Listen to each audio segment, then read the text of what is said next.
And that is Deployed. Now then, Chrissie Hynde, always a joy to have her on the programme, has got a new album out called Valve Bone Woe. And Chrissie's here, I'm delighted to say. I am. So, how are you doing? You're really good, thank you. Yeah, good. Intriguing title. Someone just said to me, what does Valve Bone Woe mean? And so I said, well, I'll get Chrissie to explain. This owes something to your brother, I think. Yes, I actually explained it on the liner notes, so I wouldn't have to keep talking about it, but the album's not out yet. So exactly. I haven't got the liner notes, but... right, okay, well, there was a very famous Valve trombone player named Bob Brookmeyer who died a couple of years ago. Usually a trombone is a slide trombone, which is what you're more used to seeing probably, if you don't know anything about jazz, which I don't particularly. But a valve trombone is a specialty that he was the sort of master of. And when he died, I wrote to my brother, who's a jazz saxophonist, and said, Bob Brookmeyer, R.I.P. And my brother Terry wrote back and said, valve bone, which means valve trombone, valve bone woe, W-O-E. Right. And I thought, oh, that's a good title.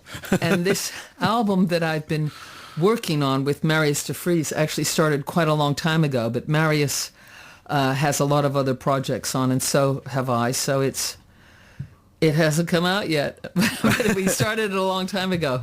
It's September the 6th, I think, the official date, isn't it? Well, look, because people haven't heard it, we'll talk lots more in a moment, but let's hear the sort of lead track from it, How Glad I Am, which I think will surprise some people to hear you singing this kind of stuff. But and then we'll talk lots more once people have got a fix on what it is that you're doing. Yeah.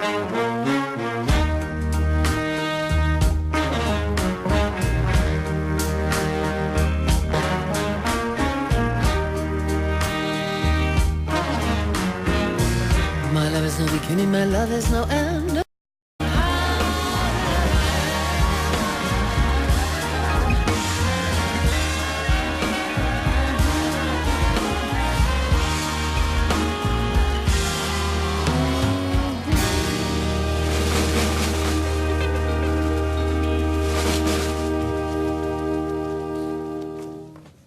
There you go. That is Chrissie Hynde with the Valve Bone Woe Ensemble from the album Valve Bone Woe. Comes out on September the 6th. And How Glad I Am. Who did that originally, Chrissie? It was Nancy Wilson. Oh, right. Okay. And, the reason we included that is, well, we wanted I wanted to sing melodic songs. I think melody has kind of taken a back seat in a lot of modern music, and as a singer, it's fun. You ask anyone who does karaoke, melodies are what's fun to sing. Yeah. And that I always thought was had a great melody to it. I've always wanted to have a go at it. Do you do karaoke? We were talking about karaoke earlier on. Do you do yeah. What's your go-to song? We were talking about it. Louise here, her go-to song was Chop Suey by System of a Down, which surprised me. Don't know it. What was yours? Well, I like... there's a Carla, hang on, you've got Carla Thomas song. Oh, right. Is it All Cried Out? I don't know. I have a list. I do have a list. Okay, yeah. And I suppose your voice sounds fantastic on this, and but I suppose it's quite surprising to a lot of people because you always seem so content within rock and roll. Was this kind of music part of growing up for you? Well, like I said, my brother Terry had some jazz records because he's a jazz player. Yeah. And jazz sort of really got kicked in the teeth when rock and roll came along, which is a shame because I think it was probably the most creative genre, in the 20th century. Right. And rock and roll kind of dumbed it all down. I personally loved it, and I, took it very seriously, rock and roll, and it changed the course of everything for me.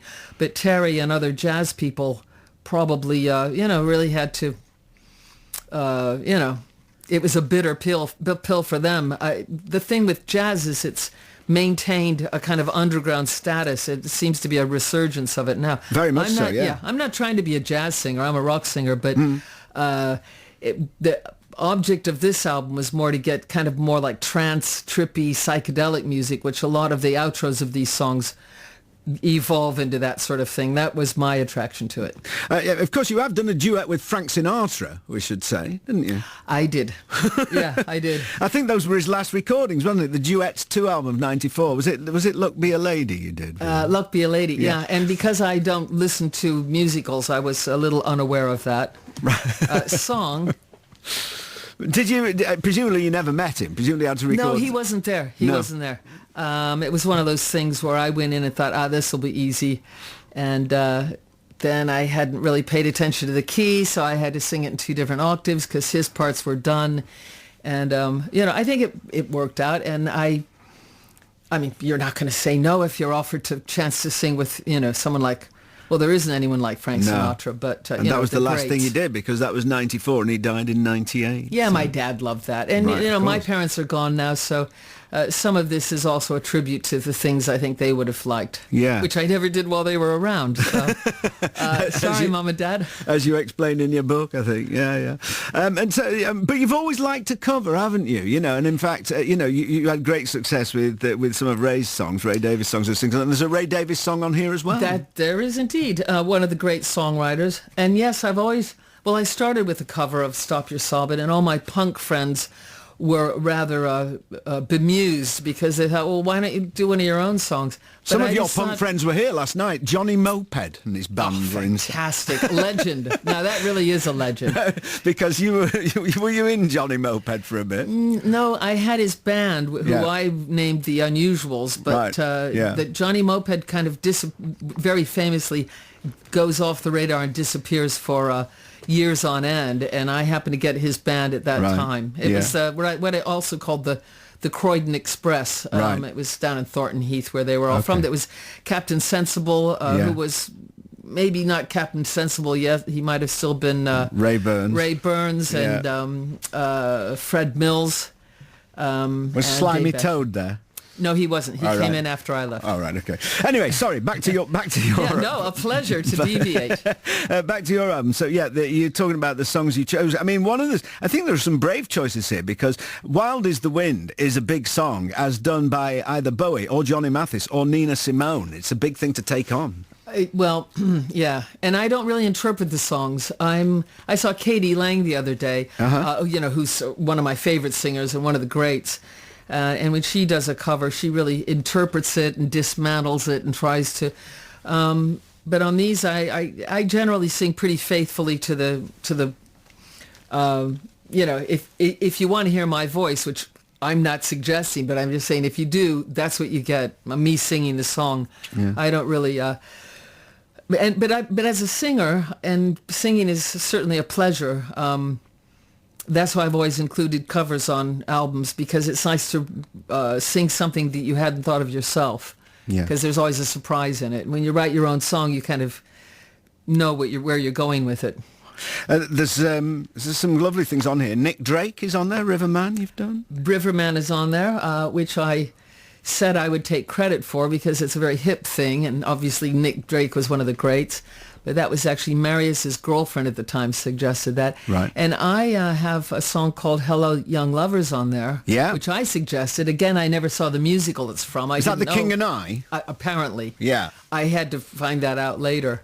But again, it just has a lot of melody to it. So I guess I've blown it now because I said I would blame that one on Marius, and I take credit for the Nick Drake song. But and also there's a bit of Charles Trenet on which one of my favourites is La Mer by Charles Trenet. And so you're singing in French. Are you a fluent French speaker? It sounds pretty convincing. No, I'm not really. But no, I'm not at all. Still learning. But well, this album actually was originally conceived when I did a song for a film with Marius called The Eye of the Beholder, and we did the English version of Que reste-t-il, which is called I Wish You Love. Everyone knows that song. So to sort of round this album off, we did that song in the original version and the French version. Yeah. Obviously, you say, we used to see you in the Pretenders, and your look has always fitted the Pretenders, and it's always been pretty stripped down, and so, some nice clothes, but sort of T-shirt and jeans is always the base of it. When you do this live, which you're doing at BBC Proms in the Park, wearing a strapless evening gown? Well, I wonder whether you'd invested in a taffeta ball gown for this, or whether you're going to stick to your signature look. I thought about it for a minute, and I thought, why bother? So no, I mean, we just played the Hollywood Bowl and did this with the LA Philharmonic. Wow. And again, I gave it a moment's thought, and still went out with some over-the-knee boots and jeans and a T-shirt, and I thought, this is what you get, folks. That's it. Yeah. To me, it's about the music. Yeah. What's it like singing live in front of sort of these big ensembles? I'm not a big fan of a lot of people on stage. I like everything very stripped down and basic. Yeah. But there's a lot of instrumentation on this album, and that's what it's about. It's very lush. And then, like I say, a lot of the tracks go into a more trippy, trance-like thing at the end, which is what I like, psychedelic stuff.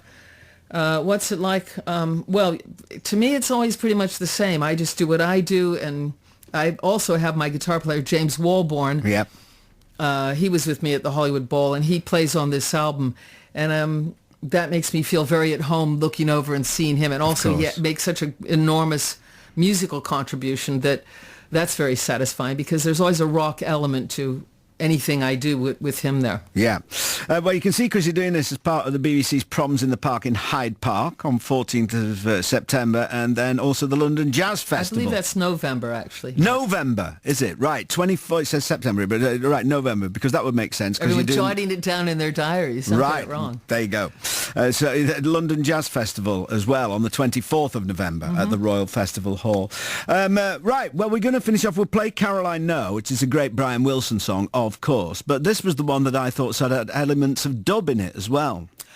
It's supposed to have a lot of elements of dub, and that was the whole point of it. So I think the one we just heard had probably the least amount, and that's why I keep going on about it, to reassure you that it's in there somewhere. Right, okay.